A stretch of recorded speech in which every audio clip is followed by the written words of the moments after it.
오늘 함께 은혜 나누실 말씀은 고린도전서 2장 13절부터 14절 말씀입니다. 우리가 이것을 말하거니와 사람의 지혜에 가르친 말로 아니하고 오직 성령의 가르치신 것으로 하니 신령한 일은 신령한 것으로 분별하느니라. 육에 속한 사람은 하나님의 성령의 일을 받지 아니하나니 저희에게는 미련하게 보이며 또 깨닫지도 못하나니 이런 일은 영적으로야 분변함이니라. 아멘. 네, 오늘은 고린도전서 2장 13절, 14절 말씀을 중심으로 성령의 권능으로 알고 보고 이겨라. 두 번째 시간, 또 그리스도의 좋은 군사 36번째 시간이 되겠습니다. 영적 전쟁을 위해서 우리가 어떤 무기들을 갖춰야 되느냐? 말씀의 법, 그리고 기도, 성령 충만, 그 가운데서 우리가 성령의 권능으로 알고 보고 이겨라 라는 부분 중에서 지난 시간에 영안에 대해서, 영적인 눈에 대해서 공부를 했고, 오늘은 영감, 영력에 대해서 함께 은혜를 나누고자 합니다. 영안이라고 하는 것은 우리가 영적으로 분별할 수 있는 이렇게 눈이 열려야 되는데, 그 영적인 눈이 열리기 위해서는 무엇보다도 하나님의 말씀을 기준으로 해서 그걸 판단을 해야 됩니다. 그리고 또 성령 충만함을 유지해서 그 분별력이 흐려지지 않도록 우리가 노력을 해야 되고, 그러다 보니 이 영안이 일단 열리게 되면은 분별이 가능합니다. 근데 이 영안, 영적으로 보는 것만으로 가능하지 않습니다. 왜냐면은 이 영감이라는 게 또 있어야 되는데, 적을 알되 그들의 괴계를 아는 감각이 있어야 된다라고 하는데, 사실 영안, 영감, 영력은 그래도 이렇게 금방 구분이 되는데, 영안하고 영감은 참 구분하기가 어려워요. 근데 우리가 이렇게 살면서 이런 경우들이 있지 않습니까? 하나는 알고 둘은 모른다, 이런 경우가 있죠. 그래서 어떤 사람은 하나밖에 몰라요. 그래서 고지식하다고 얘기하나요? 고지식하다고 얘기하는 게, 한 가지는 압니다. 이것이 한 가지는 알아요. 근데 사실은 세상 살면서 또 주의 일을 하면서 한 가지만 알아서는 안 돼요. 그렇지 않습니까? 한 가지만 알고는 절대로 영적인 감각을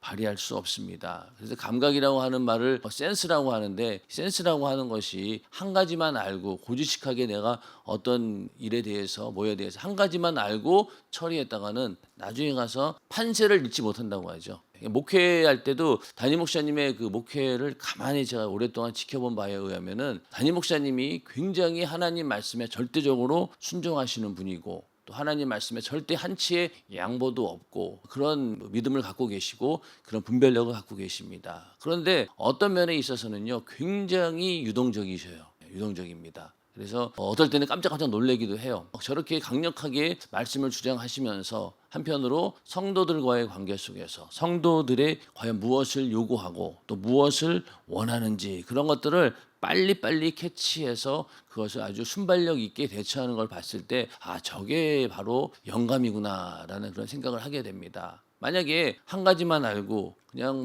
담임 목사님도 그 원색적인 그 말씀 하나만 가지고 막 목회했다라고 하면은요, 지금처럼 이렇게 성도들이 많이 부흥되지 못했을 거예요. 왜냐면은 다양한 성도들이 오지 않습니까? 그러다 보면은 어떤 경우에는 정치인들이 왔을 때는 또 정치인들의 거기에 맞게끔 대처를 하시고, 또 사람들마다, 성도들마다 다양한 부류가 있는데, 그런 분들을 다 이렇게 응대하는 걸 보면은 아주 다양한 그런 생각들을 가지고 센스 있게 움직이는 거 보면서, 저게 바로 영적인 감각이구나라는 그런 생각을 하게 됩니다. 우리도 이 영감이 있어야지만이 센스 있게 우리가 주의 일을 할 수 있는 것이죠. 한 가지만 알아서는 절대로 안 돼요. 원칙적이고 또 고지식하고 한 개만 알고 그것 갖고 여러분들 성도들이 움직이든가요? 여러분들 기관에서도 활동해보면 아시겠지만, 특히 리더로서 한 기관을 이끌어갈 때 가만히 보면은 한 가지만 가지고 고지식한 그런 생각을 가지고는 절대로 그 기관을 이끌어갈 수가 없습니다. 리더가 될 수 없어요. 리더는 모든 사람들의 반응을 잘 살피면서, 그러면서 그 사람들을 다 이끌어가기 위해서는 이 영적인 감각이 절대적으로 필요합니다. 하나님의 말씀이 이거니까 옳은 거 아니냐? 물론 맞아요. 그러나 그 옳은,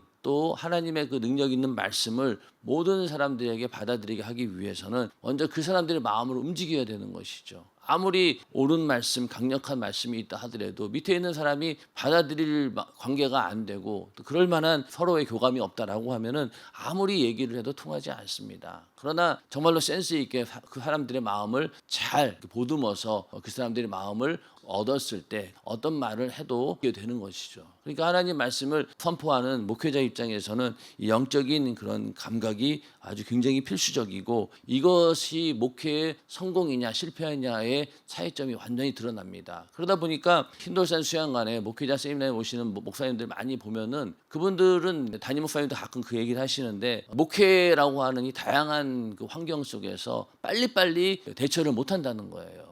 그냥 한 가지만 알고 자기가 알고 있는 그것을 계속 붙들고 그것만 고집하다 보니까 결국은 목회가 안 된다는 거예요.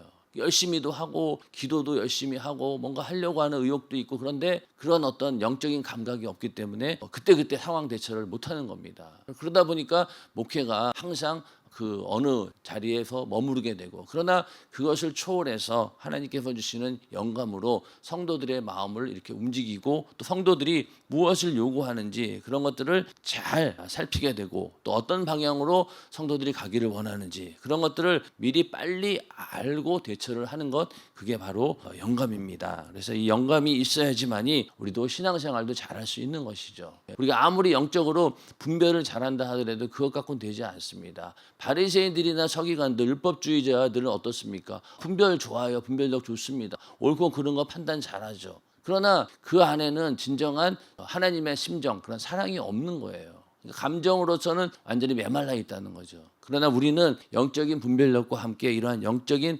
감각이 있어야지만이 사람들의 마음을 움직일 수 있는 겁니다. 그리고 이 영적 감각이 없으면은 이 공격해 오는 적의 정체를 알 수 없지요.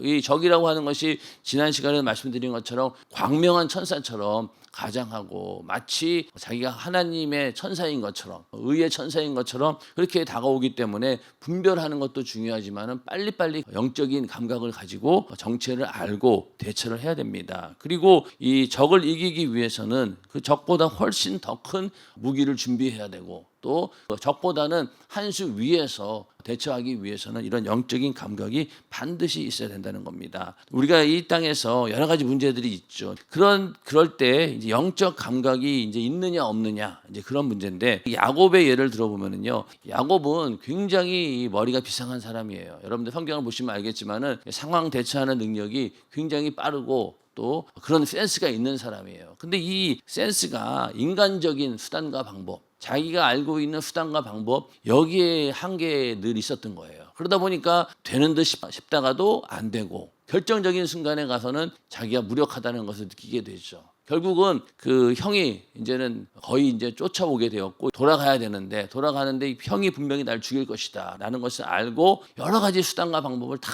동원해 가지고, 먼저 자녀들 보내고, 또 먼저 물질 보내고, 이렇게 해 가지고 자기 수단과 방법을 다 동원해 가지고 해도 마음에 안 놓이는 거예요. 그러다가 결정적으로 하나님께 기도해야 되겠구나라고 하는 하나님이 주시는 영적인 감각을 얻게 되었을 때, 그때 비로소 이 문제에서 해결받고 자유함을 얻게 되죠.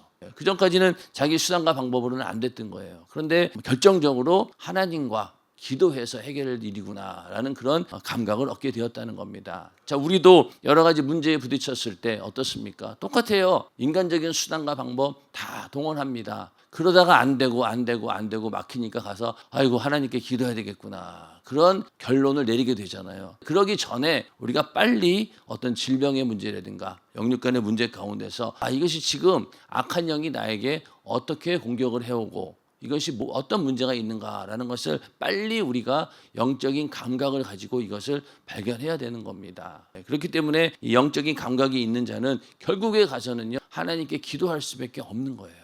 기도해서 성령 충만함을 유지하는 이유도 바로 이 영적인 감각을 흐트러 놓지 않기 위해서, 그것을 계속 유지하기 위해서 우리는 성령 충만함을 필요하고, 또 그것을 위해서 기도하는 것입니다. 이러한 영적인 감각을 놓치지 않아야 된다는 거죠. 그 일을 할 때도 보면은 뭐라고 해야 되나요? 일머리라고 하나요? 그런 얘기를 하더라고요. 일머리. 그 기업체에서도 이렇게 얘기를 들어보면은 똑같은 사람이 똑같은 일을 하는데, 어떤 사람은 이런 일머리 감각이 있어가지고 똑같은 일을 시켜도 빨리빨리 처리가 되고, 또 시키는 사람의 마음을 잘 알아서 빨리빨리 대처를 합니다. 그런데 일머리가 없는 이 센스가 없는 사람은요 아무리 가르쳐줘도 이게 진전이 없고 이해를 서로 못하는 거예요. 이 시키는 자의 마음을 이해 못한다는 겁니다. 담임 목사님도 항상 그런 게 안타까운 거죠. 어떤 일을 지시하면은 자기 마음처럼 알아서 딱 움직여줘야 되는데 그렇게 하는 사람들이 드무니까 너무 안타까운 거예요. 그런 게 바로 사실은 영적인 감각이죠. 그러니까 경영이라고 하는 것도 그렇습니다. 뭐 제가 그런 건 잘 모르지만은 관리해가지고는 경영이 안 돼요. 관리해서는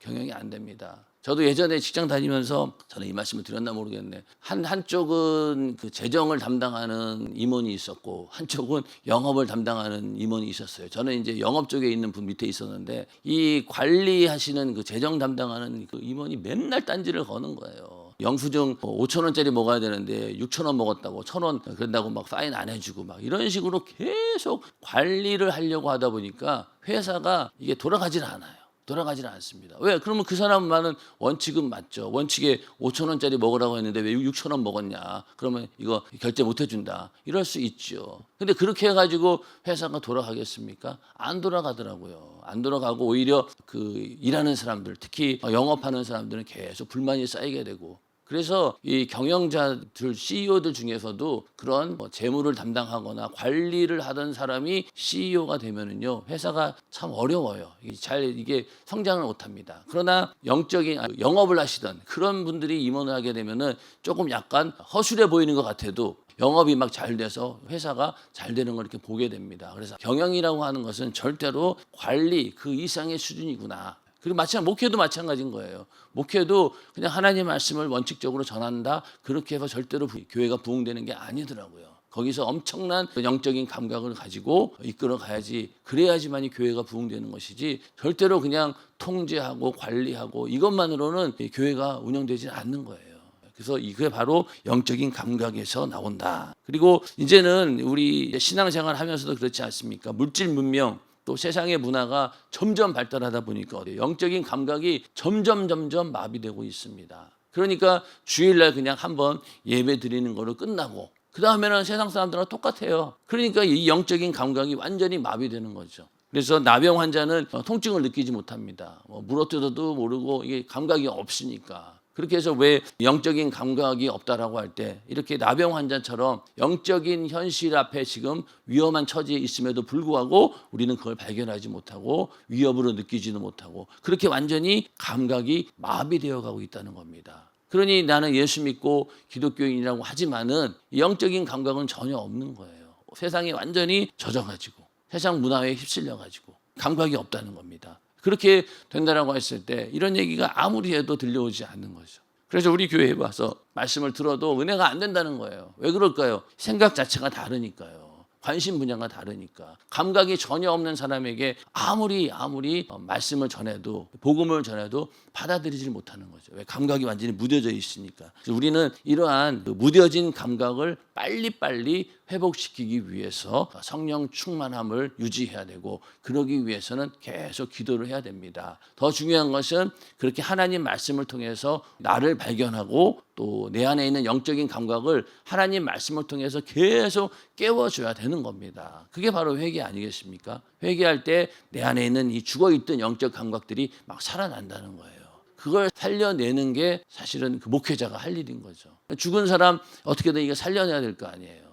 와서 말씀을 아무리 들어도 은혜를 못 받고 있는 사람, 학예성회 같은 걸 통해서라도 막 3박 4일 동안 집중적으로 말씀을 전해서라도 그걸 감각을 되살려놔야 되는 거 아니겠습니까? 그러니까 그게 참 쉬운 일은 아니죠. 이번 학예성회에도 우리의 죽은 이 영적인 감각들이 다 살아나기를 주님의 이름으로 축원합니다. 그리고 하나님과 이 반대되는 개념, 이게 바로 우리의 최고의 적입니다. 늘 육신의 소욕은 성령의 소욕을 거스르게 되어 있고 하나님의 뜻에 반대하는 그런 상황을 만들어내는 놈이 바로 육신이기 때문에 이 하나님과 반대되는 개념을 이기기 위해서는 영적인 감각이 필수적인 거죠. 그래서 원수가 나를 점령하기 전에 성령의 권능으로 원수를 알고 깨달을 수 있는 신령한 감각을 반드시 가져야 합니다. 이러한 영적인 감각을 다 소유하는 그리스도의 좋은 군사가 다 되기를 주님의 이름으로 축원합니다. 자, 그 다음에는 또 뭐가 있습니까? 영력이 있죠. 영력은 우리가 화살을 쏠 때 내가 어디에다가 써야 되겠다라고 하는 방향 의식도 있고, 어떻게 보면은 이제 영적인 분별력이 되겠죠. 영안이 이제 열려서 내가 관역이 저기니까 저기다가 활을 써야 되겠다라고 딱 이제 거기를 쳐다봅니다. 그리고 조준을 하죠. 조준을 할 때 자기 어떤 감정 조절을 잘해야 되죠. 스포츠 경기는 보니까 이 결정적인 순간에 가서 이 감정이 흔들리면 페이스가 무너지는 거예요. 이번에 성경 암송하는 것도 보면 틀리는 부분에 가서 약간 삐끗하면 거기서부터 뭐가 흔들립니까? 이 감정적으로 마음이 흔들리다 보니까 반드시 다음에 꼭 또 실수를 하더라고요. 그러니까 약간 이거 틀린 것 같은데 라고 마음 먹는 순간 그때부터 막 흔들리는 거예요. 마찬가지로 화를 조준할 때 관역도 봤어요. 그리고 막 그 숨을 죽여가지고 조준도 잘 했습니다. 근데 활을 딱 쐈는데 만약 화살이 가다가 중간에 뚝 떨어지면 뭔 소용이 있겠냐고요. 앞에 있는 게 다 소용이 없다는 거죠. 우리가 영안을 가지고 현실을 보고 적을 보고 저놈이 적이구나라고 알고 이제 무기까지 들고 치려고 하는데 그 영역이 없으면 어떻게 되겠어요? 결국은 이 싸움에서는 이길 수 없다는 겁니다. 적보다 더 좋은 군사력을 가지고 적을 물리칠 수 있는 힘을 갖추어야 되는데 이게 바로 영역입니다. 이 영역은 빤히 보고도 우리가 당하는 경우 많이 있잖아요. 이렇게 기도해야 되는데, 내가 뭐 해야 되는데, 충성해야 되는데, 전도해야 되는데, 항상 그러한 영적인 감각까지는 와요. 근데 이거를 실행할 만한 능력이 없어요. 그게 바로 영역이 없는 거죠. 그 영역을 갖추기 위해서는 역시 기도가 뒷받침되어야 됩니다. 기도 외에는 이런 능력이 나갈 수 없다고 주님 말씀하셨으니까 병 고치는 것도 그렇고 어떠한 능력도 신앙생활 하는 것도 영역이 없으면은 결정적인 순간에 가서는 다 무너지게 되어 있습니다. 그래서 우리가 영안도 갖춰야 되고 영감도 갖춰야 되고 또 영역을 소유해야지만이 적에게 결정타를 먹을 수 있는 것이죠. 그래서 영역이 있어야지만이 우리 육신을 지배할 수 있고 또 죄를 굴복시킬 수 있고 또 내 안에 있는 신앙생활을 방해하는 모든 나태와 게으름 이런 것들 전부 다 영역이 있을 때 가능하다는 겁니다. 그 영역을 갖추기 위해서 기도하여 성령 충만한 그 유지하는 우리 모두가 되기를 주님의 이름으로 축원합니다. 영역이 있어야 된다. 아무리 적을 알아도 영역이 없으면 불가항력이죠. 그래서 예수님께서는 영안과 영감과 영역을 다 가지신 분이죠. 하나님의 아들이니까. 그래서 우리가 이 영안이 열려야지 영적 세계를 볼 수 있고 또 영감이 있어야지만이 깨닫고 발견해서 이길 수 있는 어떤 계획을 세울 수 있는 것이죠. 적이 치고 들어오는 방법이 너무나 다양하기 때문에 적을 알려면은 저게 적이구나라는 걸 분별로 끝나지 않는다는 거죠. 영적인 감각을 가지고 나도 계획을 세우고 작전을 짤 수 있는 능력이 있어야 되고 영역이 있어야지만이 실제 영적인 투쟁에서 승리할 수 있다는 겁니다. 그래서 영안, 영감, 영역은 성령 충만한 그리스도의 좋은 군사에게 꼭 필요하다. 이게 바로 유능한 그리스도의 좋은 군사이죠. 교회에서 하나님께 쓰시는 그런 유능한 능력 있는 그리스도의 좋은 군사가 다 되어지기를 주님의 이름으로 축원합니다. 자, 예수님께서 어떻게 영안 또 영감, 영역을 나타내셨는가 내용이 마태복음 9장에 중풍병자를 고치는 이제 그 역사 가운데 볼 수가 있는데 침상에 누운 중풍병자를 사람들이 데리고 오거늘 예수께서 저희의 믿음을 보시고 중풍병자에게 이르실 때 소자야 안심하라 내 죄 사함을 받았느니라 이렇게 말씀하셨어요. 이거는 이 당시 서기관들이나 바리새인들로 봐가지고는 이게 도저히 이해가 안 되는 거예요. 그러니까 어떤 서기관들이 속으로 이르되 이 사람이 참남하도다. 완전 신성모독을 하고 있구나. 저거는 하나님만이 하실 수 있는 일인데 지까짓 게 뭔데 감히 죄를 사해주는 권세를 있다고 막 저렇게 허풍을 떠나? 이러면서 속으로 굉장히 그 비아냥거리고 있었던 거죠. 그러니까 그거를 예수님께서는 어땠어요? 그 생각을 아시고 가라사대 너희가 어찌하여 마음에 악한 생각을 하느냐 내 죄 사함을 받았느니라 하는 말과 일어나 걸어가라 하는 말이 어느 것이 쉽겠느냐. 솔직한 얘기로 예수님 입장에서도 이러한 논쟁이나 분쟁을 피하기 위해서는 그냥 너 일어나 걸어가라 이 한마디면 될 텐데 뭐하러 이렇게 내 죄 사함을 받았느니라 라고 하면서 서기관들 당시 바리새인들의 심기를 건드릴 이유가 없잖아요. 그런데 일부러 그렇게 얘기하신 거예요. 왜? 인자가 세상에서 죄를 사하는 권세가 있는 줄을 너희로 알게 하려 하노라 하시고 중풍병자에게 말씀하시되 일어나 내 침상을 가지고 집으로 가라 이렇게 말씀하셨어요. 이미 예수님께서는 이 당시 종교 지도자들의 상황을 다 이미 파악하고 있었고 그들이 뭐가 잘못되었는지 또 그들의 약점이 무엇인지 이런 걸 이미 다 알고 계신 거예요. 여기 있는 이 서기관들이 속으로 이런 말 하는 것도 이미 다 속마음을 꿰뚫고 계신 거죠. 예수님은 어떻습니까? 영안이 열려 있고 또 영적인 감각도 이미 다 알고 있는 거예요. 그러니까 이렇게 저쪽에서 신성모독죄나 이런 걸로 걸고 참남하도다 이런 얘기를 이미 알고 다 이렇게 하신 거예요. 그래서 결국 가서는 일어나 내 침상을 가지고 집으로 가라. 이 한마디 어떻습니까? 이 사람이 실제로 중풍병에서 고침을 받고 그 자리에서 이 침상을 가지고 간 거예요. 이게 바로 영역이죠. 그렇게 해서 이 문제가 완벽하게 해결이 되었습니다. 만약 우리에게도 이런 능력이 있다라고 하면은 얼마나 감사할까요? 이러면은 모든 문제가 완벽하게 해결이 됩니다. 근데 우리는 어때요? 여기서 어느 부분에 가서는 항상 걸리게 되어 있죠. 분별이 안 되죠. 서기관들이 속으로 참남하도다 이런 말을 알아채리지를 못하겠죠. 그래서 겉으로는 아이고 예수님 대단하십니다 막 이러면서 있지만 속으로 어떤 얘기를 하고 있는지 어떻게 알아요? 어떻게 압니까? 그런 것들을 빨리빨리 캐치를 해야 되는 것이죠. 예수님은 이 서기관들의 마음을 다 읽은 거죠. 그리고 이 당시 인자가 죄를 사하는 권세가 있는 줄을 알게 하기 위한 이 계획까지도 있었던 거예요. 이것까지도 다 염두에 두고 말씀을 하신 것이고 능력을 행하신 겁니다. 그러니까 이때부터 어떻습니까? 요동치겠죠. 야, 죄 사함의 권세를 이렇게 함부로 남용하는 자가 있구나. 저 예수는 반드시 죽여야 된다. 이런 마음이 막 들끓게 하는 거예요. 안 그러면은 만약에 예수님께서 이 당시 유대인들의 비위에 맞춰가지고 행동했다라고 하면은 십자가에 달려 죽지를 못하시겠죠.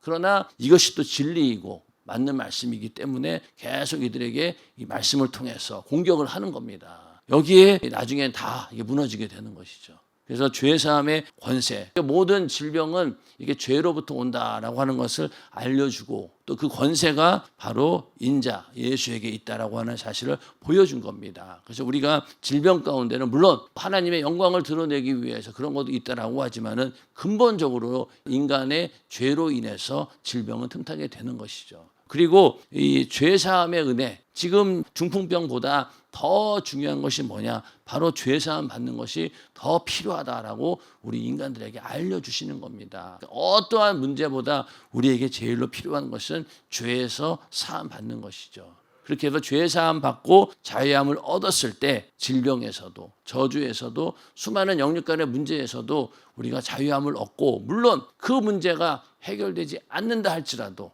내 영혼이 구원받고 죄사함 받는다면은 그것으로 우리는 만족할 수 있다는 겁니다. 만약에 뭐 질병이건 문제건 다 해결되면 얼마나 좋겠어요. 그런데 인생 자체가 그렇지 않더라고요. 그렇지 않습니까? 이해할 수 없는 고난도 많아요. 그럴 때 우리에게 제일로 중요한 것이 무엇이냐? 바로 죄사함 받아서 내가 육신은 이렇게 힘들고 어렵고 그렇지만은 내 영혼만은 확실히 구원받는다라고 하는 그런 믿음이 있을 때 우리는 그걸로 만족할 수 있고 그것 때문에 우리가 소망을 가지고 살 수 있는 것 아니겠습니까? 그렇기 때문에 우리 예수님께서는 바로 그러한 부분까지도 염두에 두시고 이렇게 말씀하고 능력을 행하신 겁니다. 그래서 예수님의 삶을 보면서 영적으로 분별하는 것이 어떤 것이고 또 그리고 영감이라고 하는 것이 어떤 것이고 영역이라고 하는 것이 어떤 것인지 우리는 분명히 알 수 있다는 것이죠. 그래서 우리가 영안도 열려야 되고 또 영적인 감각도 있어야 되고 그리고 영역도 있어야 되는 겁니다. 지정의라고 하잖아요. 인격도 먼저는 생각하는 게 있고 그 다음에 감정이 있고 그 다음에 의지가 있잖아요. 비슷한 맥락으로 보시면 되죠. 영분별은 영안이 열렸다라고 하는 것은 생각으로 분별이 가능하다는 것이고 영감은 뭡니까? 감정적인 문제죠. 감정적인 문제. 절대로 사람은 이 지성만 갖고 사람을 움직일 수 없어요. 부부간의 관계도 가만히 보세요. 이성적인 판단 갖고는요 여자의 마음을 얻을 수가 없습니다. 맞습니까? 맞죠. 남자는 항상 이성적인 판단을 가지고 여자들의 마음을 움직이려고 하는데 여자들은 그걸 움직이지 않아요. 감정으로 움직입니다. 아무리 팩트, 아무리 사실을 얘기해도 소용없어요. 일단은 자기 마음이 불편하면 불편한 거예요. 그걸 먼저 풀어줘야 되는데 남자는 항상 뭡니까? 문제에 대한 옳고 그름을 판단해가지고 이거를 갖다가 가려서 그러니까 막 당신이 잘못한 거다 얘기해버리면요. 아무리 옳은 얘기를 해도 받아들이지 않습니다. 그런 것처럼 사람의 감정은 절대로 이성 갖고는 움직이지 못한다는 거죠. 그렇기 때문에 이 영적인 문제도 영안 갖고도 안 되고 영감이 있어야지만이 되는 것이고 또 결정적으로는 그러한 영역까지도 갖추어야지만이 영혼을 살릴 수 있다는 겁니다. 그래서 여러분들 신앙생활을 하면서 영육 간의 문제 가운데서 영안이 열리고 또 영감이 막 살아나고 또 영력이 넘쳐나기를 주님의 이름으로 축원합니다.